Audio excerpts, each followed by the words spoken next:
పోచమ్మ, ఎల్లమ్మ, మైసమ్మ, మాంకాలమ్మ, గంగమ్మ, దుర్గమ్మ అని ఊరికో గుడి, ఏడాదికో జాతర. బోనం ఎక్కిస్తారు, యాటలు కోస్తారు, బండ్లు తిప్పుతారు, పండుగ చేసి పబ్బతి పడతారు. వెనకట వాళ్ళు మనకు మంచి చేసిండ్రు, కొలిస్తే కోరికలు తీర్తాయి, బాధలు పోతాయని భక్తుల నమ్మిక. కానీ మీరు ఎన్నడూ చూడని ఓ జాతరకు తీసుకుపోతాం.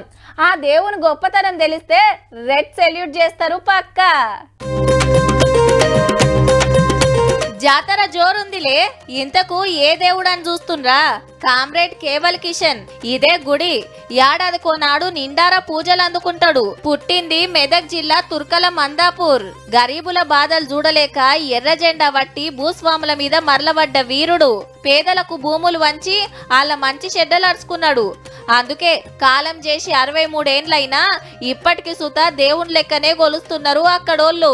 పుట్టింది మాంతపురము, పెరిగింది మెదక్ జిల్లా, చదివింది సంగారెడ్డి, సచ్చింది పొలంపల్లి. కేవలం కిషన్ అయ్యా పిల్లలకు తలనీలాలు సమర్పించి వారి యొక్క పేరును పెట్టుకొని పేద ప్రజల కోసము తన ప్రాణాలను అర్పించిన కేవల్ కిషన్ అన్నను ఇక్కడ చుట్టుపక్కల ప్రజలు తనను దేవునిగా గుర్తించి ఇక్కడ బోనాలు తీయడం జరుగుతుంది. పూజలు చేస్తారు, బండ్లు తిప్పుతారు, అన్నదానం చేస్తారు, పుణ్యకార్యాలు చేస్తారు. కిషన్ దేవుని పేరు మీద పక్కకున్నది వాళ్ళ ఇంటామే. భూములు వంచిండు, జాగలు వంచిండు, రాజ్యం కోసం తెలంగాణకు కొట్లాడిండు. ప్రపంచంలో దేవుళ్ళకి తప్ప జాతరలు అనేది అది కూడా వర్ధంతికి చేయడం అనేది ఒక్క కేవల్ కిషన్ కే సాధ్యమైంది. పేదల కోసం కొట్లాడుతుంటే పెద్దోళ్ళు పగబట్టిండ్రు. ఓ తాన మీటింగ్ పెట్టి బైక్ మీద వస్తుంటే లారీతోటి గుద్ది చంపేసిండ్రట.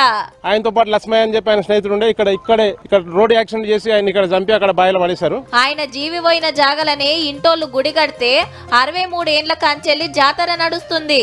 అది సుత ఆయన కాలం చేసిన రోజున్నే. ఈ కేవల్ కిషన్ జాతర కూడా అధికారికంగా చేయాలని చెప్పి రేవంత్ రెడ్డి గారికి కూడా తెలియజేస్తాం. ఈ కమ్యూనిస్టు లీడర్ కు దేవుని మీద నమ్మికుందో లేదో గాని గరీబోళ్ళకైతే కేవల్ కిషన్ దేవుడయిండు.